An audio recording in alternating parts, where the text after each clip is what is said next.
Precisamos de um avivamento para que cada crente use o poder que ele está revestido. Eu vou contar uma história do Rio de Janeiro, verídica, com nomes. Vocês sabem que o Rio de Janeiro, na passagem de 31 para 1º, as praias de Copacabana recebem de 1,5 milhão a 2 milhões de pessoas. O pastor Marco Antônio, da comunidade evangélica do Rio de Janeiro, muito meu amigo, que está naquela área, ele faz um evangelismo estratégico. Muitos centros de macumba, muita gente lendo mão. E lá, na praia de Copacabana, tem muito famosa no Brasil, uma mulher chamada Seu Sete. Ela anda toda de preto, de capa vermelha. Faz-se uma roda gigantesca na praia, todo mundo de mãos dadas. Atrás de cada pessoa dessa roda tem pelo menos 20 ou 30. O Seu Sete fica no meio, com um charuto, dá uma baforada, rodopia no meio da roda, corre no ouvido de alguém, entrega uma mensagem para aquele ano. A pessoa que recebeu aquela mensagem solta as mãos, sai, e uma outra entra dentro daquela roda. Aquilo começa às 10 horas da noite e vai até às 6 horas da manhã, entregando mensagem. E aquilo vai, a pessoa que ouviu uma mensagem: olha, esse ano vai ser assim para você, esse ano vai acontecer isso, sai da roda porque recebeu, já tem outra atrás. 2 meninas da comunidade evangélica da Zona Sul, de 13 e 14 anos, viram aquilo e disseram: vamos entrar na fila.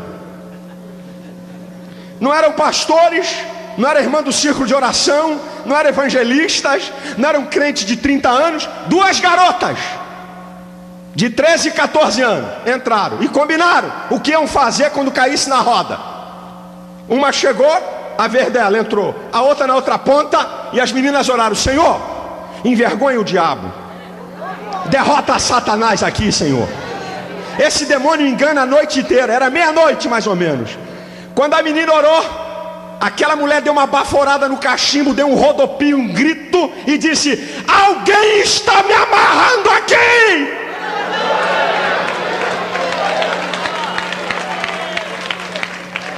Ela deu esse grito, saiu correndo, rompeu a roda. O povo ficou assustado. A garotinha de 13 anos pulou lá no meio da roda e disse: olha aqui, olha, quem amarrou é o meu Deus, que é o Senhor dos céus e da terra, o Deus que muda, o Deus que liberta. Uma menina de 13 anos, irmãos, eu tenho uma notícia para você: Deus quer te usar com poder e autoridade. Precisamos de um avivamento para que cada crente faça acontecer debaixo do poder, da unção e da autoridade do Senhor. Você pode dizer para uns 2 ou 3 aí: você tem poder. Pode dizer, irmão, pode declarar isso. Você tem poder, você tem autoridade de Deus para fazer acontecer.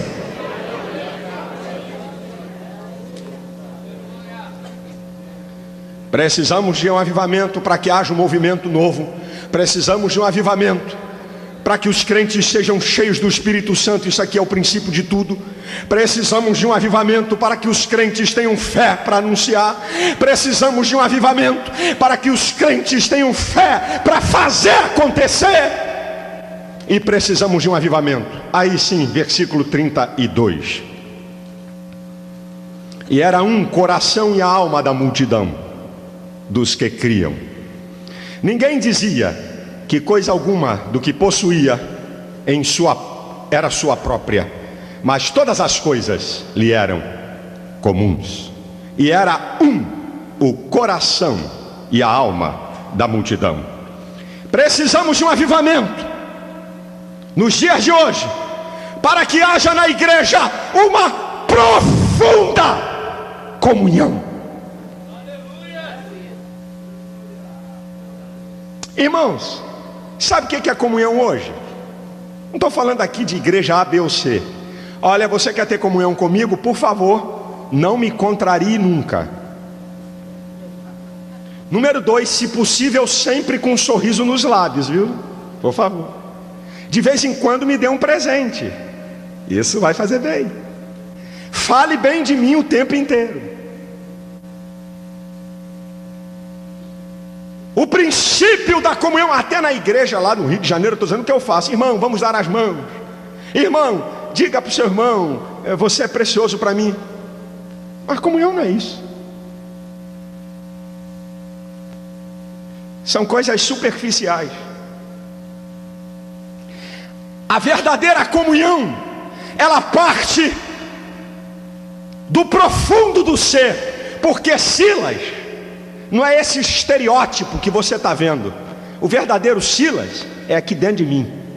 Por isso que Paulo fala muito da linguagem do homem interior, o que a psicologia, o que as ciências humanas estão falando. Hoje a Bíblia dá um banho, dá um show há muito tempo. Porque o verdadeiro ser é aqui dentro. É algo que sai do meu profundo. A verdadeira comunhão, ela brota nas minhas entranhas. Está arraigada em mim. É por isso que Paulo fala em Colossenses, capítulo 3, a partir do versículo 12: revesti-vos como santos e eleitos de Deus, de entranhas de misericórdia, de benignidade, de humildade e mansidão, suportando-vos uns aos outros, perdoando-vos uns aos outros, se algum tem queixa contra o outro, assim como Cristo vos perdoou, assim também fazei vós. E sobretudo revesti-vos do amor, que é o vínculo da perfeição, e a paz de Deus, pela qual fostes chamados, domine em vossos corações e sedes agradecidos.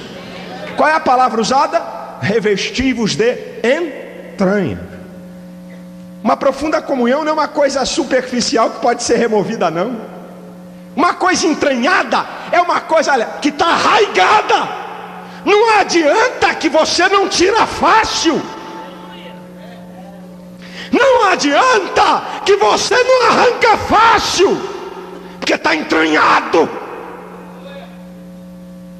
A igreja está cheia de relacionamentos superficiais. E estamos vivendo na igreja com vários relacionamentos tremendamente superficiais. E por qualquer coisa, o crente vira a cara contra o outro, e deixa de falar com o outro, e não gosta mais do outro, e não participa daquilo que o outro está fazendo.